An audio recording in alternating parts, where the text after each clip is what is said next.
connect, serve, and grow is what you can expect at the House of Reconciliation.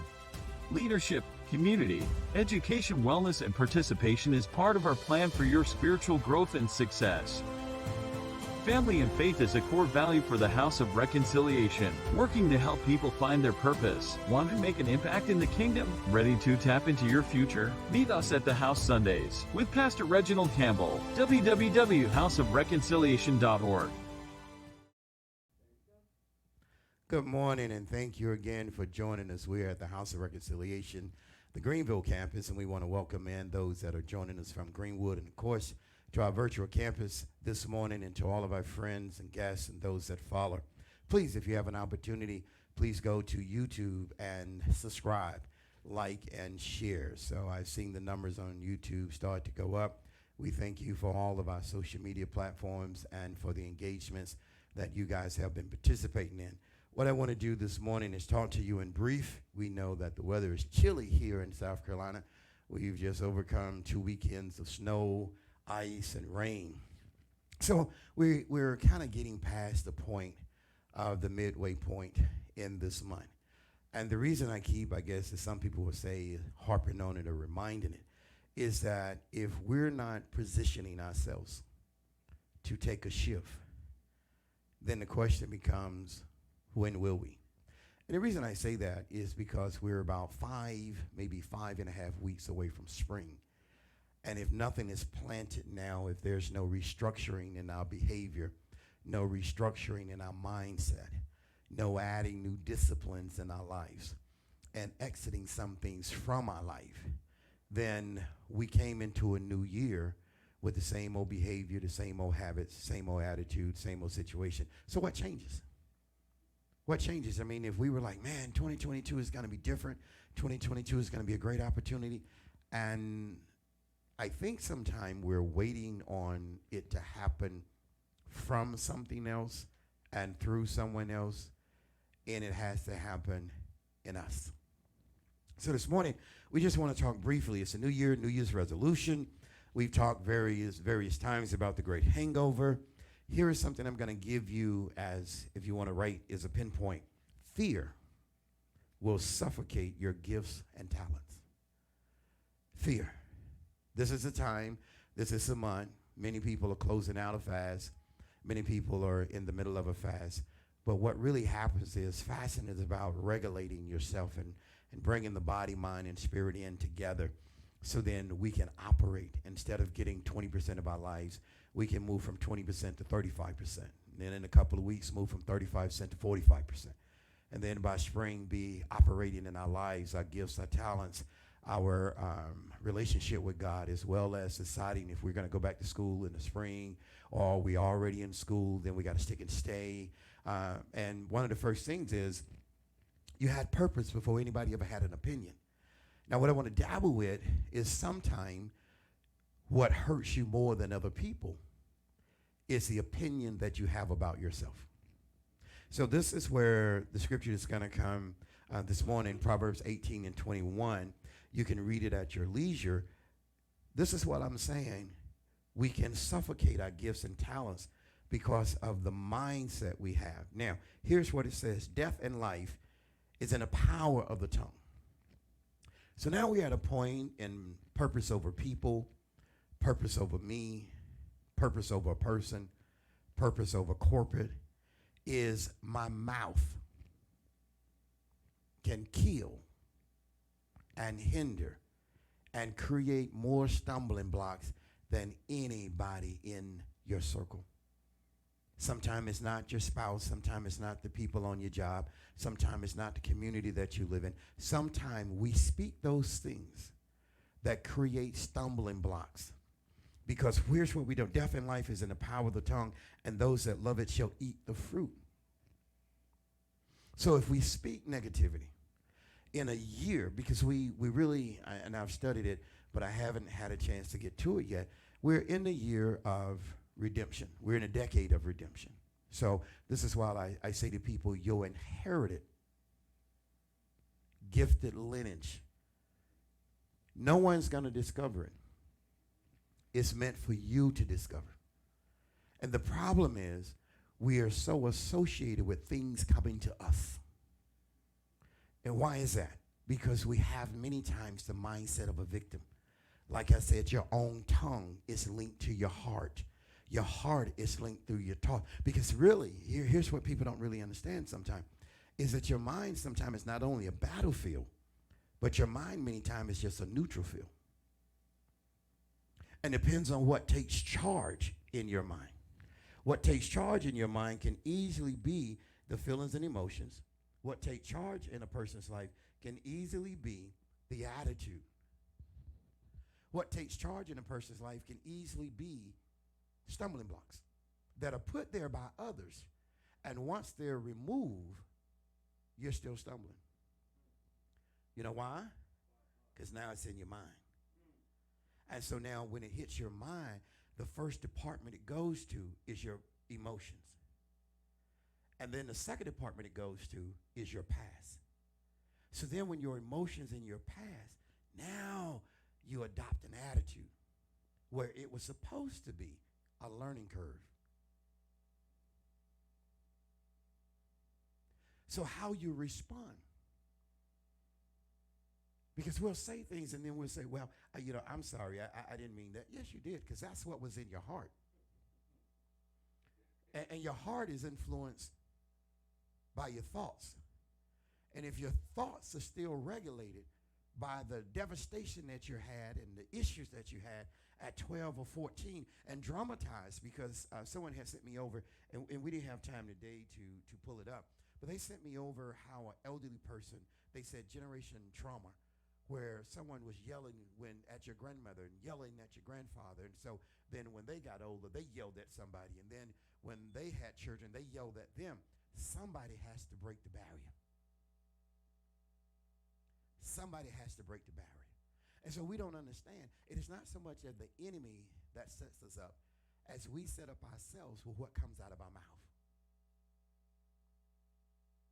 Because when we are hit a wall, hit a stumbling block, hit a curve, now all of a sudden, instead of going into our gifts and talents and who we're supposed to be and evaluating it, we go back to what broke us. We go back to the broken glass. We go back to how things have hurt us. We go back to living among the dead. So then we talk dead things because we never addressed the issue from our past. So now bitterness comes up. So now bitterness is rooted in the spirit. So everything that comes up is seen through bitterness. It's seen through anger. It's seen through struggle. So now this is what comes up. And so for something that you could have stepped by, stepped over, stepped through, now becomes a trap. Because as older people would say, now it has stewed in your mind. And so now you're not functioning from your gifts. You're not functioning from your talents. You're functioning from your anger. You're functioning from your bitterness. You're functioning from a broken moment. You're functioning from when your dad walked out of your life, your mom walked out of your life. So now everything that you respond from is from pain.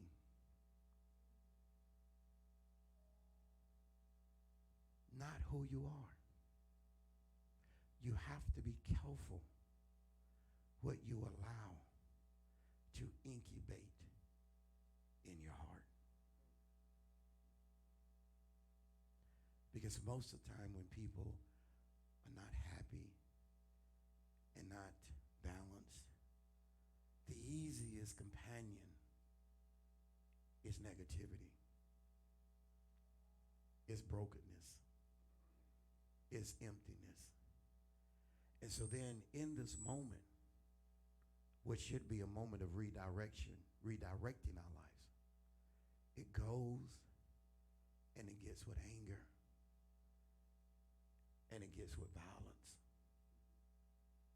And now it has a label. It's called being a victim. So where you should have been sowing, you should have been preparing. You should have been developing. You should have been checking on your gifts, checking on your seed, see where I am. This is why in school we have pop quizzes. Stuff will pop up, but because I'm not balanced. Proverbs 12, Proverbs 11 and 1. I'm not balanced in my spirit. I'm not settled. I'm still caught between anger and being a victim. So the easiest thing to do is to associate with what you're familiar with. So here's what it says. So in my conclusion, and I know you may have a little squeaking, but there's another whole story for that, so we won't deal with that. But here's the thing, death and life. Because if you speak where you're supposed to be, if you talk like you're supposed to talk, if you speak as though there is direction in your life, if you speak as though there is purpose in your life,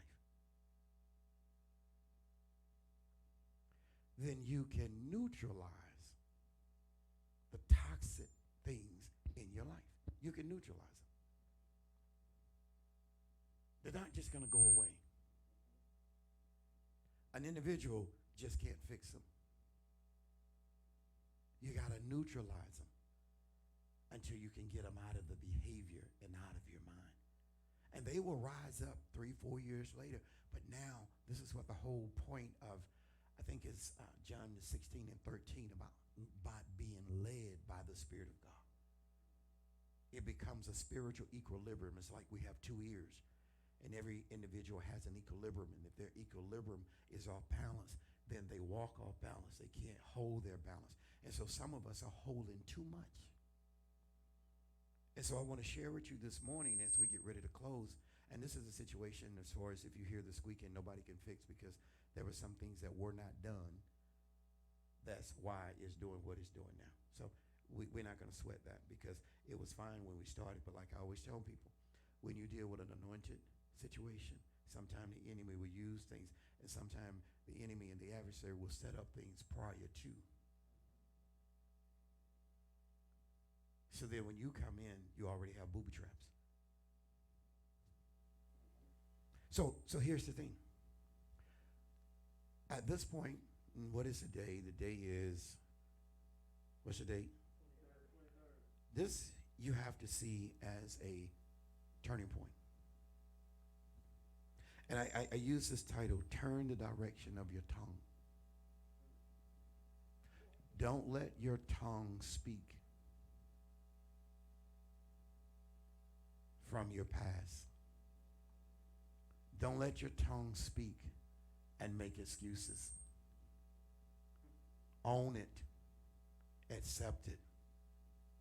Grow from it. Own it. Accept it. Bad point, bad year, bad childhood, bad job. My mind wasn't right. See, because sometimes we can point the finger at the job, supervisor, at the distance of the job, all these things. But sometimes we got to point the finger and say, did I give my best? Or have I allowed violent coaching from my own self? Because I'm going to say this to you. We build more stumbling blocks than people put in our way. We build more stumbling blocks than the adversary put in our way. Because what you haven't settled and what you haven't moved on from, every time you move, the ashes of your past and the hallucination and the imagination and the illusion and the hypothetical thinking is like a dusty house. So we see everything through a broken glass, through broken windows, because we have been fighting. Watch this. We've been fighting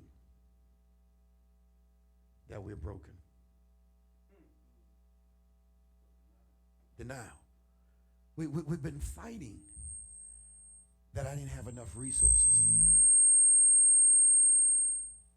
We've been fighting that I made the wrong choice. We've been fighting that I allowed my friends to influence me. We've been fighting that it really did hurt me. So as long as we fight it, we can't heal from it. As long as we deny it, we can't come to grips with it. As long as we hide from it, we can't stand up and address it. Because what happens is the excuses of life. Now I make an excuse for my actions. And I use the word sorry as a caveat for I really meant it. Like I said this about a year and a half ago. I'm sorry doesn't mean I've changed. See, I'm sorry is a hook to get you to tolerate my continuous dysfunction. And so what we don't get is it tears everybody down. It tears down the family. It tears down the kids. It destroys the seeds. So sometimes you have a gift and a talent that's from your innate inheritance that you haven't seeked out. As old folk would say, sought out. And every time it tries to come visit you in your mind, there's no room for it. None. Because of the anger. Because of the denial. And not owning it and accepting it. So there's some things literally, psychologically, we need to have a funeral for. We need to have a funeral for. Because see, before you can get the best out of you, you got to end the worst of you. Right. And this is why we have the flex of 2022. This is why on the 23rd day of 2022, many people who had New Year's resolutions, many people who said they were going to do this, many people who said they were going to get their finances together, many people who said they were going to come back to worship services. I'm going to start going back to church. I'm going to find me a church. I'm going to do all that. It's highly impossible to do. Because we're still in a battle with ourselves. And so what I really wanted to teach was, the second part of it says, or else, here's what really happens. If you don't have a plan, you're already dead. That's what I really wanted to teach.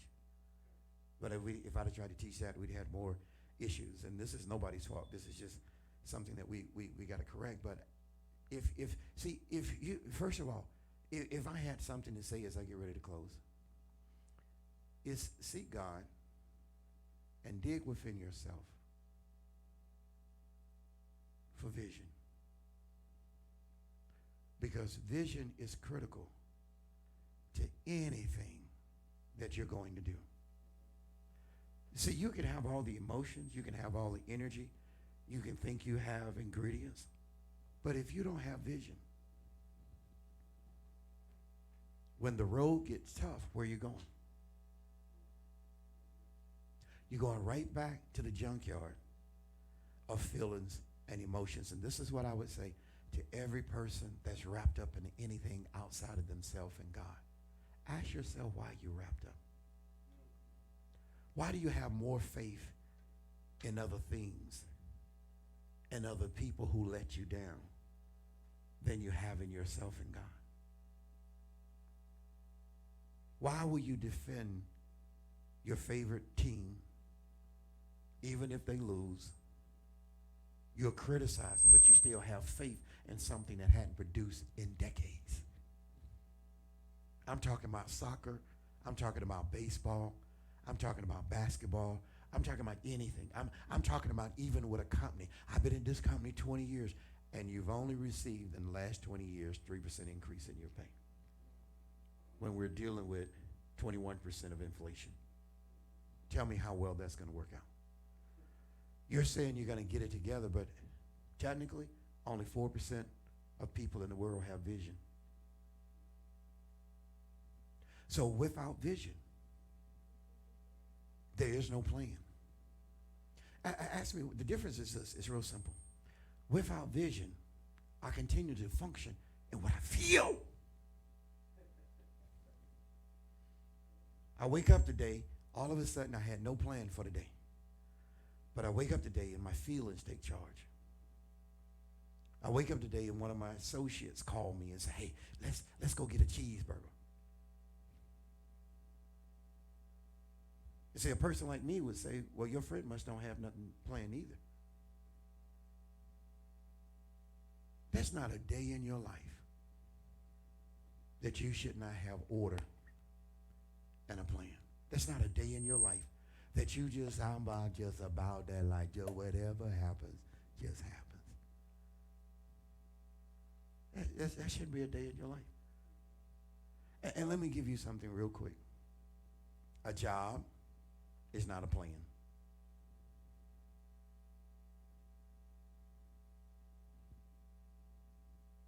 Babysitting the kids, going to the grocery store,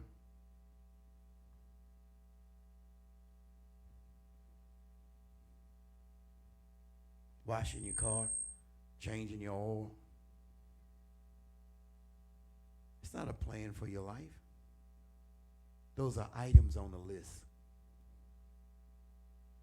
Plans in your life is when you reach inside of you and you're putting something in place to develop or strengthen you. Plans for your life is when you sit down and say, I got 3 hours to study this class. That's plans in yourself. Plans in yourself is I'm going to the college to talk to them about having an evaluation. Plans in your life is researching and studying what type of career and what should I be doing as an entrepreneur. That's pulling something out of you. God didn't put you here empty. He didn't put you here broken. Too much of everything else is controlling you. So then, no, you don't have a vision. No, you don't have a destination. And no, you don't have a plan. And no, you don't have a strategy. And no, you don't have a point of execution. I really wanted to talk about You Already Did because everything I've dealt with the last week and a half, the Lord kept saying, if there's no plan, there's no result. So I had to study what was a plan. A plan to be someone else's firefighter. A plan to be someone else's on their rescue team. So because here's what happens. Some people look for problems in order to have something to do.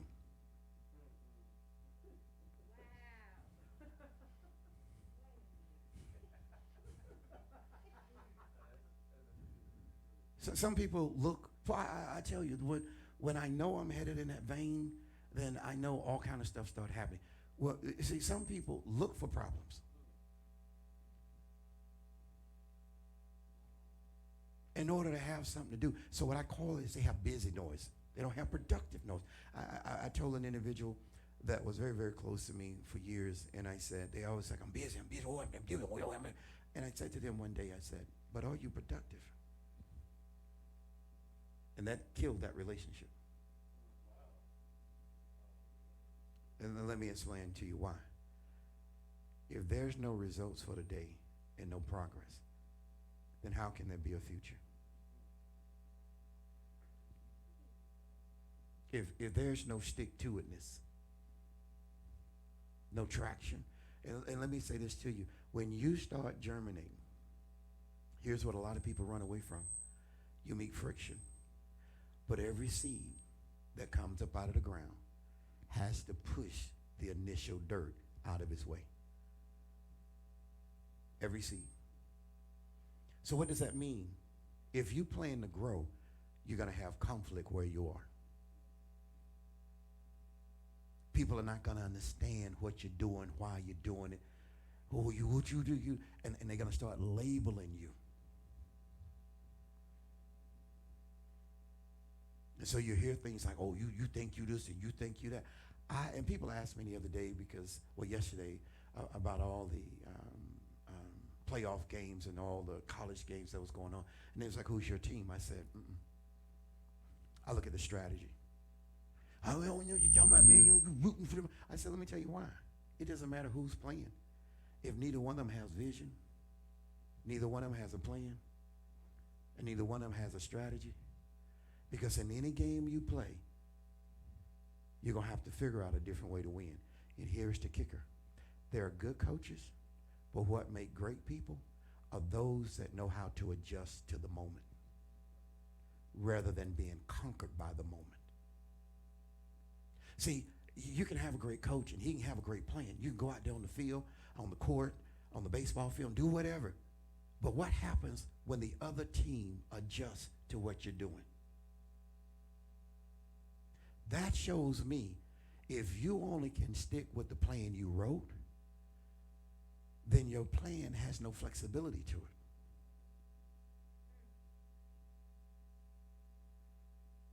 So if your life doesn't even have vision, then how do you respond to the stumbling blocks? So y'all, some of y'all waking up now. See, you got to have vision. And then your vision is, I'm supposed to be there at this time. But the plan was to get there by 2, but I've got 8 stumbling blocks. What's the value of the stumbling blocks? So now at 9, I got to make adjustments. But see, if you still stuck on going and you got a flat tire, you don't have no backup plan, then you don't have no strategy.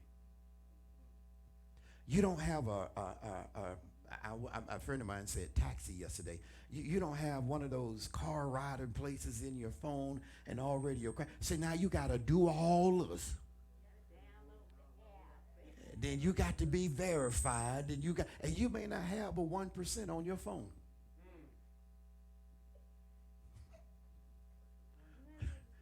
Yeah, well, but see, sometimes you're already walking. You see, this is why I say to people who ride around with the gas light on. And you said you were gonna go by the gas station. But because of it's too cold. So you got enough things to deal with on the next day. Why are you adding to it? You got enough pop-ups in your life. You got enough pop-ups. Well, I'm getting some tired. I ain't getting tired right now. I don't go gang. I don't get tired right now. Now you out there sliding all over the highway, running 60, almost about to run in the back of people, running off the road. It's cold, snowing, and you're down to 3 miles before you run out of gas. Now the key is calling from the house, and everything about you is under tension. Unnecessary pressure.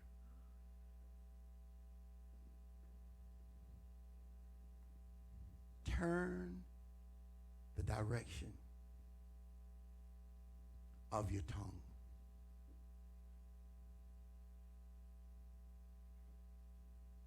So when your past says, hold on, you don't need that, you got to recognize that's the enemy. That's the enemy. So when you're still operating from what you was, you will never discover who you are. And we wonder, why are we not there? I'm going to ask you a powerful question. Were you really ready for the moment?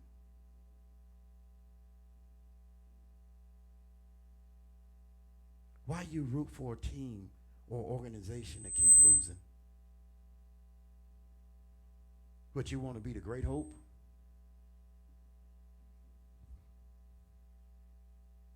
Or you keep rooting for a team that everybody on the team basically in real life, in football years and baseball years, is 99. So your whole team, 120 years old, that's the team average.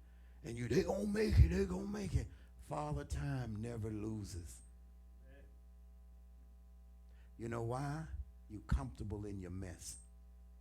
And I'm calling you to get up and get involved in your future. God bless you. I'll see y'all soon.